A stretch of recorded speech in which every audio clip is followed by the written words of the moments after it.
Geser lagi kau kenapa? Bismillahirrahmanirrahim. Assalamualaikum warahmatullahi wabarakatuh. Waalaikumsalam warahmatullahi wabarakatuh. Ya, di sore ini bertepatan dengan hari apa ini? Hari Teman-teman? Rabu. Hari Selasa. Selasa dong. Ya.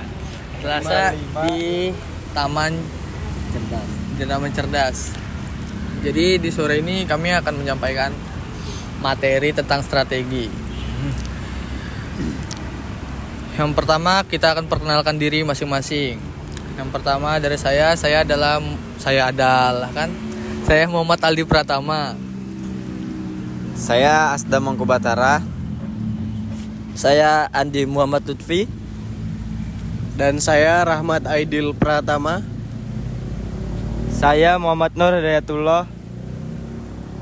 Dan saya Arman Maulana. Itu adalah nama teman-teman saya. Oke. Di sini apa sih strategi pembelajaran itu? Yang saya tahu strategi pembelajaran ini cara pengajar untuk menyampaikan pembelajaran. Terus dari Asdam?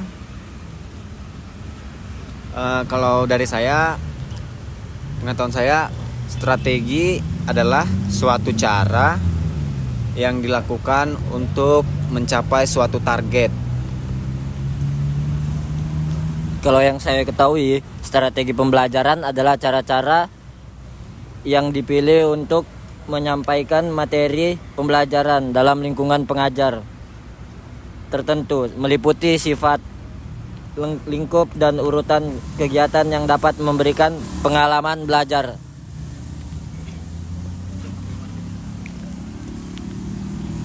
Kalau menurut saya strategi pembelajaran itu banyak definisinya. Melainkan strategi pembelajaran itu bisa kita dapatkan di dunia pendidikan sekolah, SD, SMP, SMA maupun di perkuliahan. Dan strategi pembelajaran ini juga sangat amat penting bagi dunia pendidikan menurut saya, karena dengan adanya suatu strategi kita bisa struktur dalam menyelesaikan pembelajaran, seperti contohnya perkuliahan. Ya, menurut saya strategi pembelajaran itu adalah pelajaran dalam lingkungan pengajaran tertentu. Ya, itu saja dari saya. Strategi pembelajaran itu gimana caranya kita untuk meningkatkan kemampuan berpikir tingkat tinggi siswa, mewujudkan kegiatan belajar mengajar yang efektif dan efisien. Ya, itu menurut pendapat dari teman-teman. Ya, yang ini pasti strategi pembelajaran itu mempunyai contoh. Contoh yang pertama itu yang saya tahu, memberi kuis ke siswa dan para siswa mengamati cara proses pembelajaran pengajar. Contoh dari Asdam.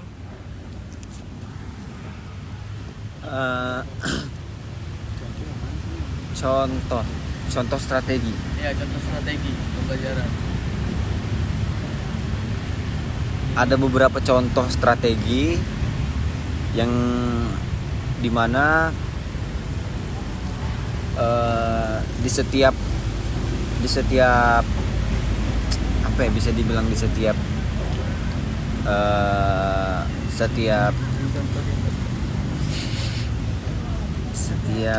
apa? Setiap kegiatan, ya itu saya lupa. Setiap kegiatan, setiap kegiatan, ya banyaklah. Dalam hal-hal apa aja yang sudah kita lakukan itu pasti banyak strateginya. Itu pengetahuan dari saya. Kalau pendapat dari saya, contoh penerapan strategi pembelajaran, siswa atau peserta didik untuk menulis hasil kesimpulan yang mereka dapatkan di dalam kelas.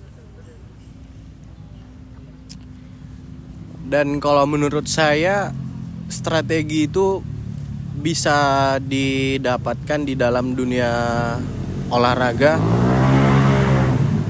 Contohnya strategi itu bisa kita capai apabila kita mengikuti semua arahan dari pelatih. Karena strategi yang saya maksud ini strategi buat atlet dan pelatih. Itu mungkin menurut saya. Saya mau tanya untuk saudara Lupe, strategi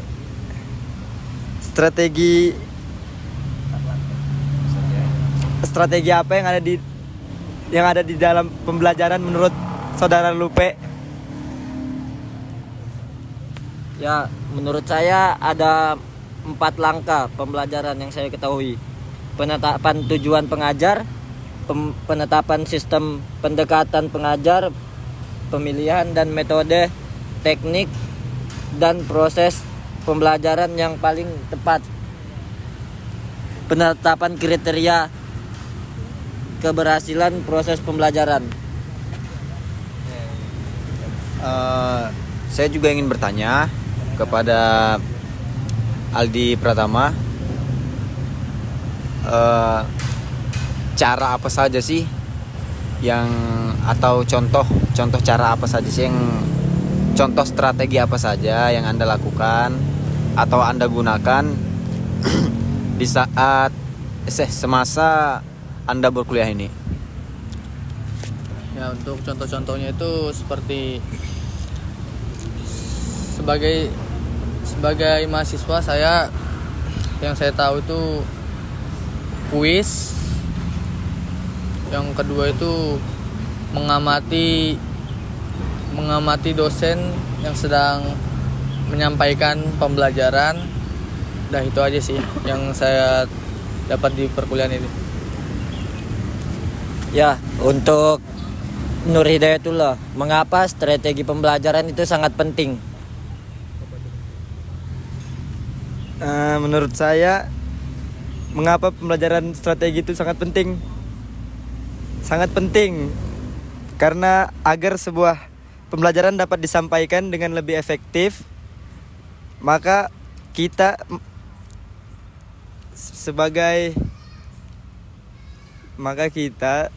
memerlukan sebuah strategi yang cocok untuk mendukung proses pembelajaran tersebut.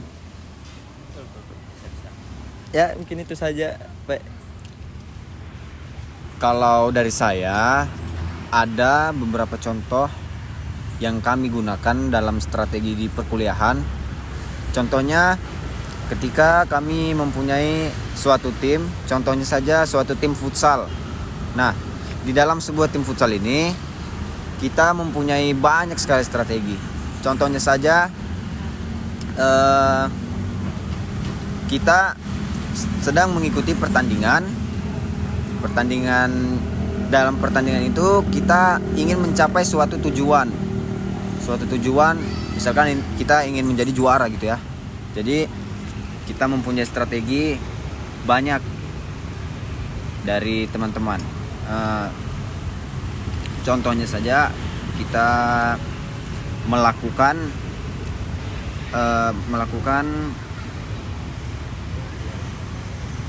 latihan yang dimana latihan itu kita lakukan untuk apa ya, Cik? Untuk mematangkan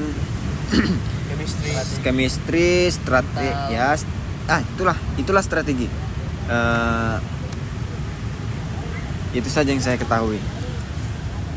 Ya, Betul kan? untuk Arman ini saya mau bertanya, apa aja sih faktor-faktor yang harus diperhatikan dalam metode dalam strategi pembelajaran ini? Baik, faktor-faktor yang harus kita ambil seperti tujuan pembelajaran, karakteristik siswa, bahan atau materi pembelajaran. Mungkin itu saja sih faktor-faktornya. Dari Aidil, apa mau menambahkan? Ada pertanyaan? Kalau untuk Aidil, cara apa saja sih yang Anda lakukan atau Anda gunakan di semasa Anda berkuliah ini? Iklan. Metode yang saya lakukan di perkuliahan kali ini atau semester ini, saya lebih mengatur atau manajemen waktu. Itu menurut saya juga sangat penting, karena kita tidak mau dibawa sama kemauan kita. Kita jangan sampai kalah sama diri kita sendiri, karena yang bisa mengendalikan diri kita sendiri itu ya kita sendiri. Menurut saya itu jawaban yang sangat simple. Mungkin ada pertanyaan dari teman-teman yang lain? Dari Andi Lutfi? Dari Aldi? Ya. Kalau dari saya itu ya memang strategi pembelajaran ini sangat penting lah dan efektif untuk di masa perkuliahan ini. Karena apa? Karena strategi pembelajaran ini membantu untuk mahasiswa untuk mencapai tujuan bersama. Ya, ini untuk dari saya. Untuk Nur Hidayatullah? Saya mau bertanya lagi pada saudara Aidil.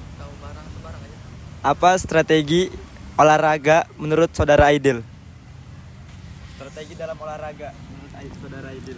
Baik, mengenai tentang strategi dalam olahraga itu sangat beragam ya. Karena di dalam suatu olahraga itu ada yang namanya pelatih, ada yang namanya official, ada yang namanya atlet, dan juga strategi itu bisa kita dapat dari pengalaman. Contohnya pada saat pertandingan di mana kita kalah, di situ timbulnya motivasi, dan motivasi itu menurut saya motivasi itu sangat penting dan juga bisa kita buat sebagai strategi. Contohnya kalau misalnya kita pertandingan kalah sama lawan, kita mengakui bahwa kita kurang daripada mereka, dan juga strategi yang harus kita tahu itu bagaimana kondisi lawan kita. Itu yang pertama. Terus yang kedua, apabila lawan kita ada kekurangan, di situ kita harus tahu bahwa mereka kekurangannya di A. Kita harus lebihkan di A, supaya itu bisa menutup kekurangan dari tim kita sendiri, terutama itu, dan juga kita bisa lebih nyaman pada saat pertandingan. Intinya satu, pada saat pertandingan kita harus berpikir malu kalah, dan juga pada saat latihan itu kita harus terapkan dalam pikiran kita, latihan kita anggap seperti pertandingan, dan pertandingan sudah kayak seperti latihan. Maksudnya pada saat latihan itu ya kita serius layaknya kita pertandingan, dan pada saat kita pertandingan itu sudah seperti kayak latihan, sudah terbiasa dengan keadaan yang serius. Begitu saudara Nur Hidayatullah. Ya, mungkin cukup untuk saya. Yang lain ada yang mau dibicarakan lagi atau ada yang mau ditanyakan? Saya perjelas sedikit. Yang saya tahu tentang strategi itu merupakan serangkaian keputusan dan tindakan yang mendasar yang dibuat oleh manajemen puncak diterapkan seluruh jajaran dalam suatu organisasi demi pencapaian tujuan di dalam organisasi tersebut. Yaitu jadi contohnya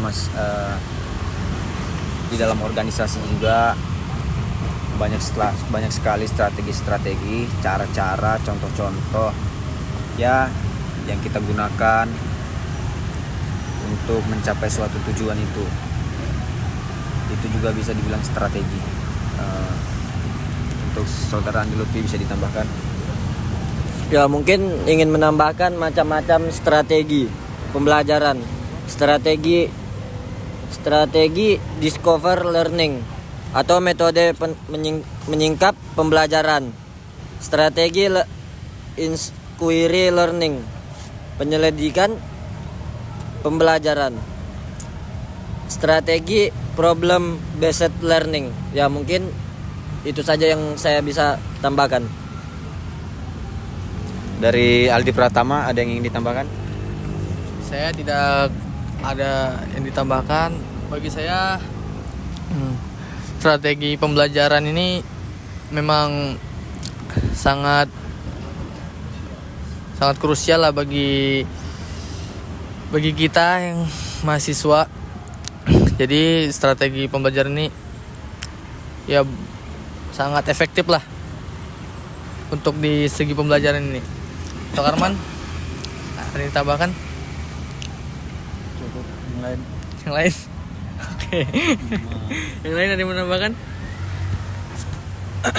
Jadi strategi pembelajaran di suatu pendidikan itu menurut saya karena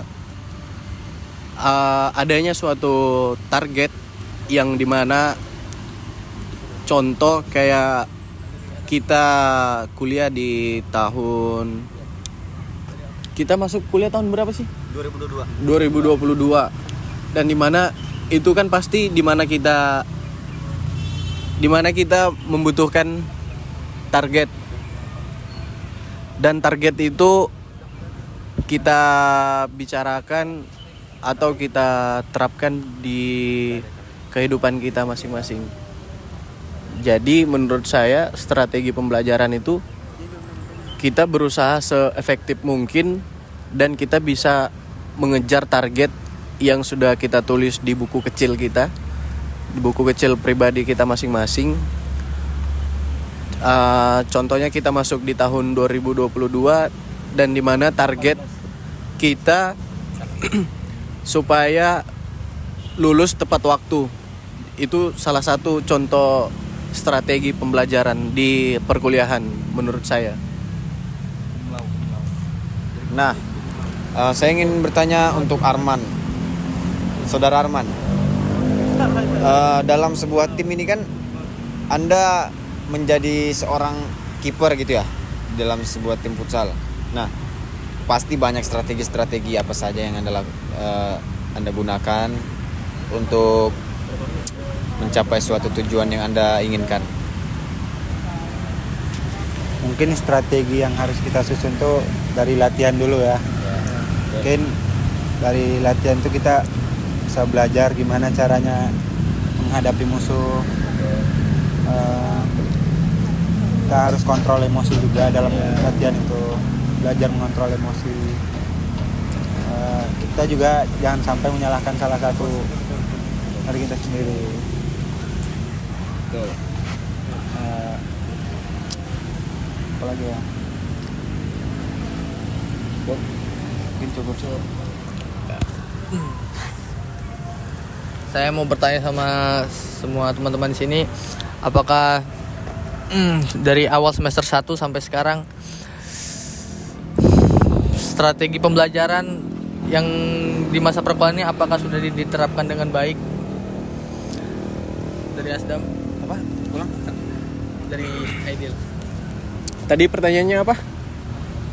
Dari semester 1 Dari semester 1 sampai semester 4 ya? Pembelajaran ini sudah diterapkan dengan baik. Oke. Jadi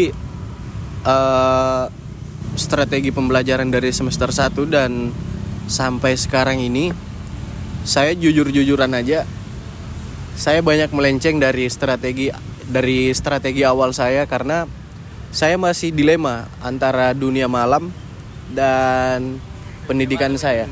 Iya.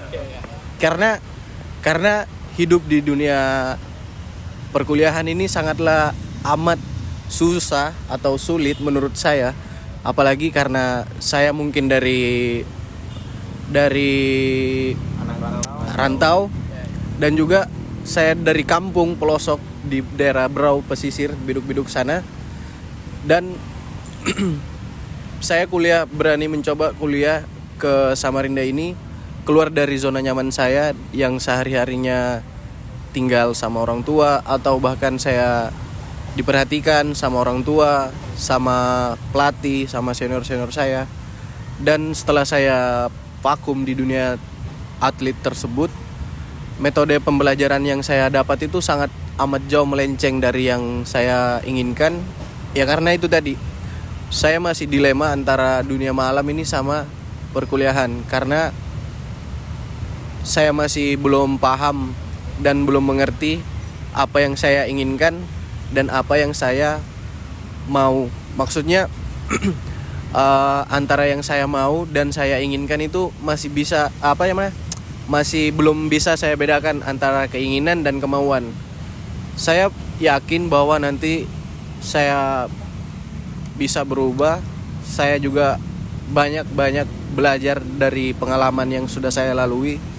Saya juga banyak ngobrol sama pelatih, sama senior mengenai tentang perkuliahan, karena mereka jauh lebih paham tentang perkuliahan dibandingkan saya, dan saya belajar dari mereka karena mereka masih peduli sama saya. Itu menurut saya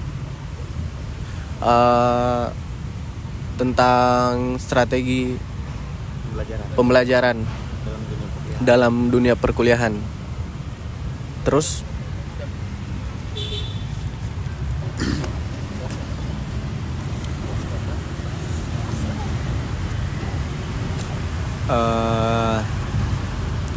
kalau dari saya hampir setiap semester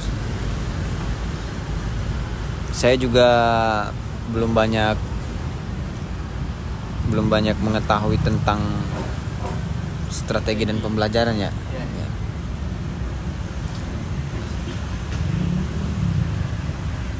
Saya masih bingung juga ya.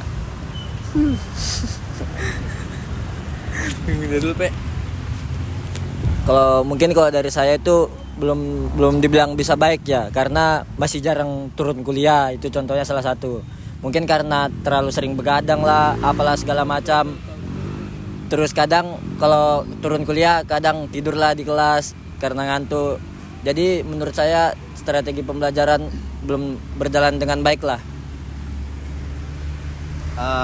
Kalau di diri saya sendiri, strategi pembelajaran belum terlalu terterap ya. Saya masih sering terlambat masuk kelas karena kesiangan, keseringan begadang malam. Saya orangnya susah sekali bangun pagi. Nah, contohnya teman saya juga ini susah juga dibangun kalau pagi. Namanya Aldi sama Dayat. Nah, untuk Arman Maulana dan Nur Hidayatullah, strategi dan pembelajaran dalam dunia perkuliahan apa yang kendala yang ada? Kendala apa saja yang Anda alami selama masa perkuliahan? Oke, baik. Mungkin kendalanya karena saya dari Anggana jauh kan ke sini, sekitaran 30 sampai 40 menit baru nyampe. jauh juga ya, Man ya? Iya. Oh, kamu orang Anggana, Man? Iya, saya orang Anggana. Karena ini juga mata kuliah kadang ada yang pagi, saya harus berangkat pagi, kadang tidak bangun juga, kadang telat sampai kampus. Ya, itulah pentingnya manajemen waktu. Iya. Kita harus bisa memanage waktu di mana kita harus istirahat, di mana harus kita begadang. Menurut saya itu, karena saya tidak bisa pungkiri, saya juga orang yang susah bangun pagi. Bahkan menurut saya yang teman-teman yang hampir semua saya temui di dunia perkuliahan ini, mereka kendalanya di situ. Selain faktor ekonomi, bangun pagi juga mereka kendala di situ. Jadi kita harus pintar-pintar membagi waktu kita. Itu jadi salah satu strategi pembelajaran yang masih terhambat di dalam diri kita. Kalau untuk Nur Hidayatullah, Ya menurut saya sesuai apa yang dikatakan teman-teman saya tadi, kendalanya sama semua. Apalagi saya yang susah betul kalau bangun pagi. Jadi kadang itu terlambat masuk siang, terlambat masuk kampus. karena kadang karena saya lambat bangun, jadi teman-teman kan saya bertiga kadang, jadi kami terlambat bertiga tuh masuk kampus ya. Karena itu faktor utamanya itu susah tidur, bukan susah tidur, susah bangun juga. Berarti insomnia. Ya, Betul. Tapi insomnia itu bisa dibuat-buat. Ya mungkin itu saja dari saya. Kita bisa cek waktu sudah berapa menit habis. oke. Sekiranya cukup dari kami. Mohon maaf jika ada kesalahan kata. Kami juga manusia biasa, tidak luput dari kesalahan. Kurang dan selebihnya mohon maaf. Kata-katanya hari ini. Untuk sore ini Kata-katanya. mungkin besok aja ya. Apa mungkin besok? Ini mau senja. Enggak apa-apa. Ini mau senja. Oh mungkin ini mau senja, saya mau main futsal dulu. Ya. Betul kan? Ya betul. Kata-kata sudah.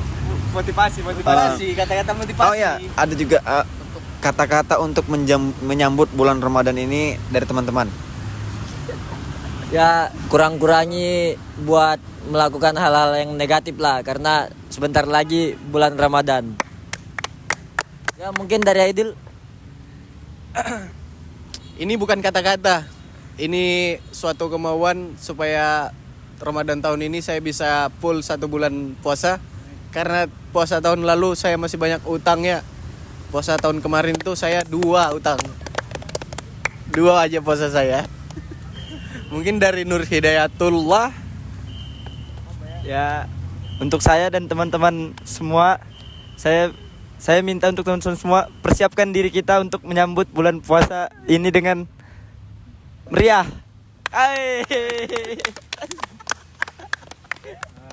Mungkin dari saya, teman-teman kali ini puasanya jangan banyak dihasut ya, biar tidak banyak batalnya. Soalnya tahun kemarin saya juga banyak utang di bulan puasa. Untuk teman-teman sekalian, kalau di bulan puasa ini kita di tahun ini kita harus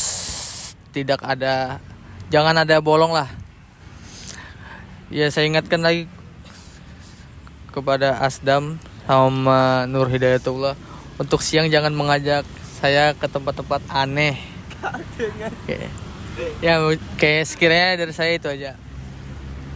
Kalau dari saya jaga kesehatan, karena kita selama puasa nanti setengah bulan lah kira-kira kita akan masuk kuliah juga, dipersiapkan dengan baiklah kesehatan tubuhnya. Jangan lupa olahraga, apalagi kita ini anak olahraga ya. Mungkin itu saja dari teman-teman semua. Sekali lagi mohon maaf jika ada kesalahan kata. Saya tutup. Assalamualaikum warahmatullahi wabarakatuh. Waalaikumsalam warahmatullahi wabarakatuh.